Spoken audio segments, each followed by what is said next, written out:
I want to talk about today, because I've got a lot of time. I want to talk about customer perception, because I've got a car here now. It's a Mini Cooper 2016 B47 diesel engine. It's been in March last year, 2023, to have an inlet manifold replacement and nutshell blast, I guess, although there's no evidence of that, but that's what they should have done at a main dealer in the Helsinki area. As far as I can see, they've done the job perfectly. Now, I do give dealers a big hard time. I used to be a dealer mechanic in Finland for many years, and I was considered one of the best in Finland. That's not just for me, that's some other people. So I do give them a hard time, because they all know me and they know I'm pretty good. So when they make a mistake, I jump on them. I jump on myself when I make a mistake. But the point is customer perception. The customer sees one thing, he sees this. What that is the engine warning light, check control message. Same check control message, well, a different message maybe, but the same symbol. And symbolic things are very powerful to people. A customer sees an engine light is on, therefore it must be the same fault as it was. No, wrong, it's not the same fault. There can be hundreds of, maybe even thousands of faults on engines electrically or mechanically that can bring the engine light on. Doesn't necessarily mean it's the job that they did was wrong, and you know, it's not like a warranty comeback. If it's the same fault code, maybe it would be. But it ain't the same fault code. I guess they would have had a problem with the air mass being too low. So I plugged the tester in and I found that there's an EGR valve issue. Now, when I look at what the customers told us, it's been to a backstreet garage after the main dealer, so several months later. So it was in January, March last year, we went to the dealers. In end of September, just gone in 2023, went to a backstreet garage and they diagnosed the EGR valve was sticking. Excellent. But what did they do wrong? They didn't change the damn EGR valve. It's a problem, 15 years problem on BMWs. You only have to Google it and you'll find out all the answers you need. They cleaned it. Well, you can't clean an EGR valve. It's absolute crap. You can't do that. So they're wasting their time, wasting his time, customer, and then perpetuating the myth that mechanics just rip you off and can't fix anything. Right, so now we're doing a test. All we're going to do is dead simple. We're going to go like, oh, it's completely knackered. Look, it doesn't do out. So it's stuck at a minus 11.5, so it's actually in totally the wrong position. So let's just whack open this Peerberg EGR valve now, and I'm going to show you why you can't clean them. Like, you're just like leading customers down a merry path. If you tell a customer you can do something, you better bloody well be able to do it, because if you don't, they'll hold you to that. If you say, I can clean this is a new one, but if this was the old valve, if I can clean this old valve, I better be able to bloody clean it and get good results on that test what just failed. Because if I can't, I'm going to come back as a customer, I'm going to moan, and I'm going to say to everyone, that's a crap garage, don't go back, because they don't know what they're talking about. The reason you can't clean that valve is, as you can see, the seal is so thin and so precise there, this area here. As that's going up and down, the gas is coming this way. Well, it's a sealed unit. If anything goes in there, it's going to just stay and build up and clump up. It's not going to come back out, is it? So to clean it, you'd have to, even with an ultrasonic machine, you can't get out what's inside on the shaft. You can pull the shaft out, use a PWM driver, which I've just ordered. We can drive the stepper motor, we can bring it all the way out, we can clean it. And we can clean it with some emery paper, but that's not really where it's sticking. The damage has already been done. Once it's inside and sticking, you're in trouble. And also, when you install this, as you're going to see when I do it now, if you don't pull this valve inside using a tester like ISTA, in this position now, as you put that on the bottom of the exhaust manifold, and you put that like that, as you bolt it down here, you're going to bend the valve. You won't see that it's bent. You can take it out, it won't look bent, but it'll be bent.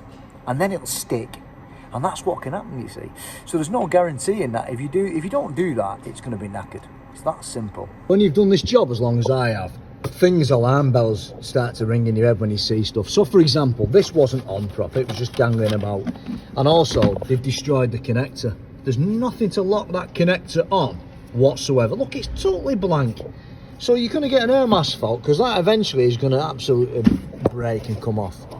So obviously some clowns have been working on this. So when you check the EGR cooler for leaks, you're supposed to undo that, but you're supposed to just undo the plug there. Undo the plug there like that, right? You can't go wrong. It's a bit of a pain get it off, as you can see, but you just need to put a spike on and get it off.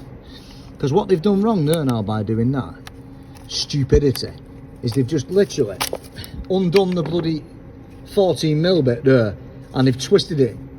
Now if you're going to do that and be lazy, There is a way around it. You actually twist it the opposite way, so when you tighten it up, it then relaxes. Look at the bloody state of that there. It's a wonder it's not been destroyed. It's so tight that I can hardly undo the damn thing. See, another thing about customer perception, this job is moderately difficult and the book time is 0.5 half an hour. Well, it's completely unrealistic. Usually these are seized in and are extremely difficult, but to give you another example of customer expectations and customer perceptions, that pipe there now, from a mechanic's point of view, is mullered. It's mullered. That's how it was when it came to me. They're non-genuine connectors, like those clips, because they have crimp clips. They usually come like that, crimped. So whoever did this and so-called cleaned it's done that. Really, it needs a new pipe. Well, it's a special pipe with a special bend. I don't have a pipe in stock. So I have no choice, because the guy wants a cab back to put this back together. But if I go and tell him now you need a new pipe, and I would advise you don't drive it till we change it because it could break, they won't understand that. It's impossible for them to understand it. But this is what, as a mechanic, we have to look out for things like that, because that'll burst and it'll come back on me. So that'll be now photographed, documented, and recommended have a new pipe on. So here's that bit I was talking about. I've now activated the EGR or AGR. I think it's Ausgas something in German. I've put it on, but I haven't put the screws in. And this is now going to pull it up into that position so it doesn't bend the shaft, as I said earlier on. Now we can go ahead and we can tighten up our screws, because we've no danger now of damaging the shaft. We're going to test again now, basically.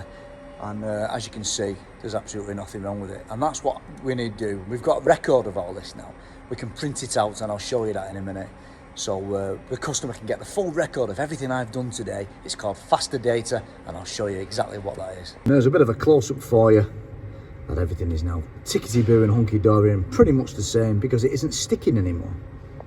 So this is the faster data, and as you can see, it shows things like the EGR valve installation. So if there's any comeback, I can show that I actually did it.